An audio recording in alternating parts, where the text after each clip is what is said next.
If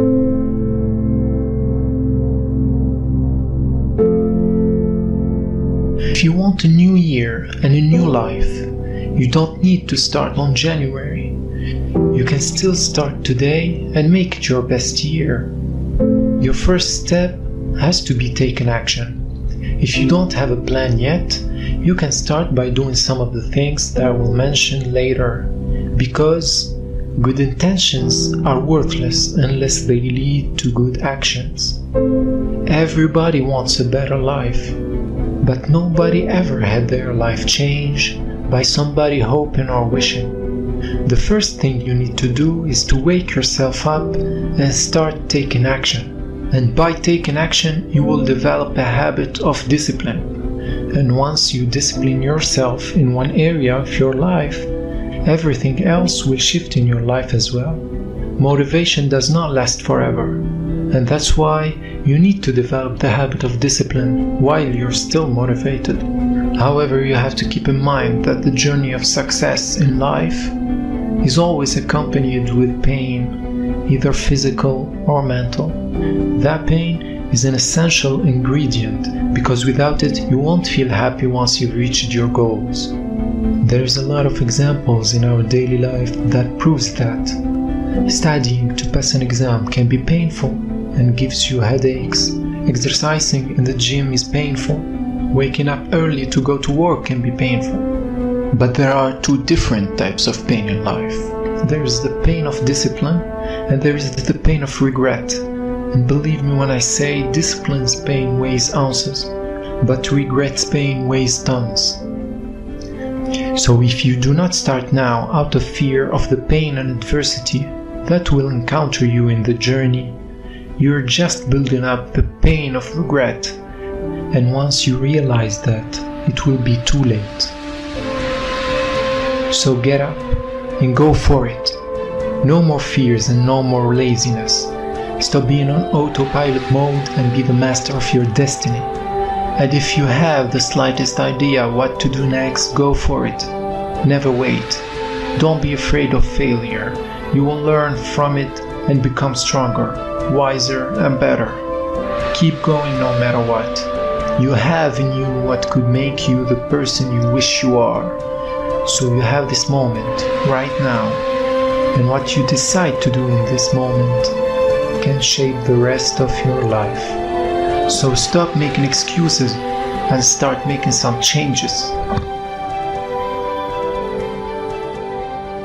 Don't watch the news.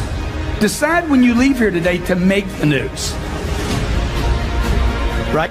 You don't read the newspaper, you write newspaper articles. You don't read books. Yeah, read them, but learn to write them. And you don't need to spend a lifetime writing a book. This was 3 hours. Okay, we sold 40,000 copies of this one book, and it was self-published. It's never, ever, ever been in a bookstore. So look at my life. I mean, what I'm going to give you for the next 50 or 60 minutes, look, if you want to get rich, you want to be really successful. When I say rich, I'm not talking about money. I'm talking about a rich life, freedom, time with family, choices, get to do what you want. You get to move where you want, go where you want, do what you want. I've lived in Los Angeles, California for 10 years. I was in La Jolla, California for 12 years before that. I left Texas, 0% state income tax, to move to California, was willing to pay the 10.3. I was fine with the 10.3. Now they want to take it to 13, and I told Jerry Brown, if you raise it to 13, I'm leaving. I'm gonna pick up my family, I'm gonna pick up my business. Why? Because I'm free. I'm free. I get to roll, baby. I get to do what I want, go where I want. That's why I'm in business for myself. I'm not trapped, I'm not a slave. You're not gonna handcuff me. So I'm going to go where it's friendly, where people are supportive, where it's good for me and my business and my family and the people that work with me, and where it's good for me. And I would expect that that's why you got in business for yourself, right? Look, if you want to be in business for yourself and free, you must learn to dominate. You cannot compete, okay? How many were trained this? Competition is a healthy thing. That message was not being delivered to entrepreneurs. That message was being delivered to consumers. There was somebody saying, look, the more oil companies we have, the better, because it's good for the customer, right? The more technology companies we have, it's not just Microsoft, the better for the customer. And inventions and improvements in products comes from competition. But if you're the one playing the game, you want to dominate the field. Would you agree? Let's say I'm playing a football game or a basketball game or a baseball game. I want to be on offense the whole time. A lot of people come up to me and they ask me, Marco, what is it that motivates you most? And to answer their question, I reply back with a question. I say, what if I told you that you had 1 week left to live? Would you regret not pursuing your dreams, passions, and desires? Would you regret not living your life to the fullest? Would you regret not spending as much time with your family, friends, or loved ones?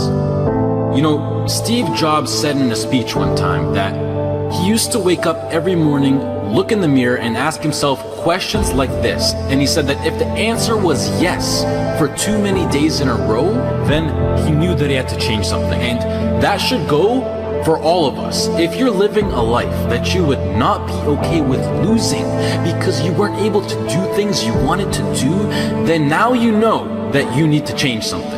Life is simply too short and unpredictable to not live exactly the way that you please. It is ridiculously unpredictable. It is possible that on any given day to die at any point throughout that day without ever being able to see it coming.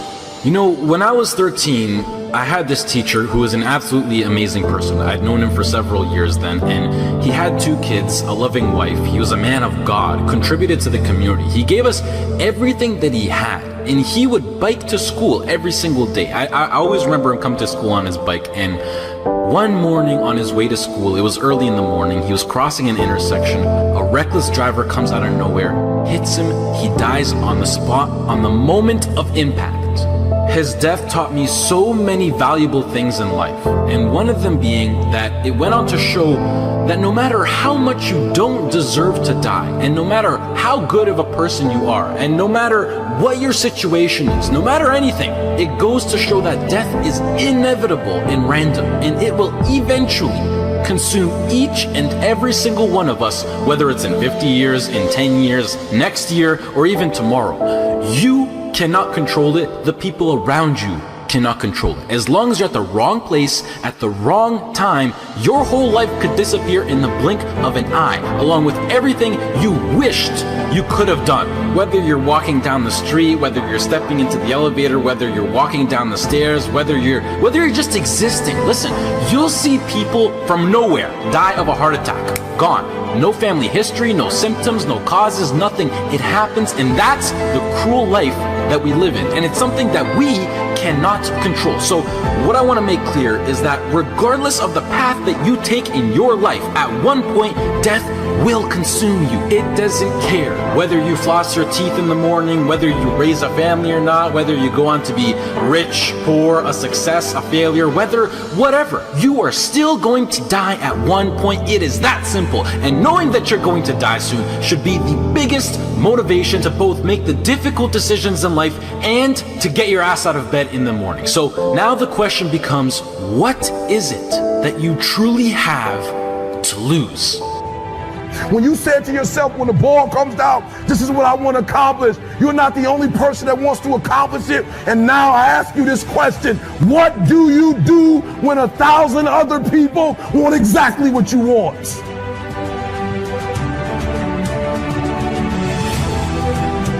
What do you do when you're not the only one that wants to make $1 million in your company? You're not the only one that wants to be the president. You're not the only one that wants to be the CEO. What if you're not the only one that wants what you want? What if there are thousands of other people who want what you want? You have to outwork them.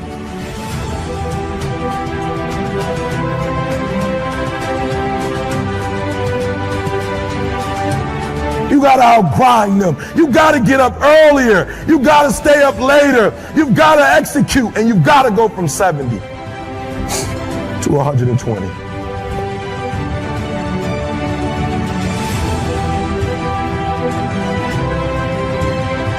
No excuses, guys. I wish you could pay me $1,000 today. I could tell you 70% is enough. I wish you could pay me $1,500. I wish you could pay me $1,500. But it's not going to happen.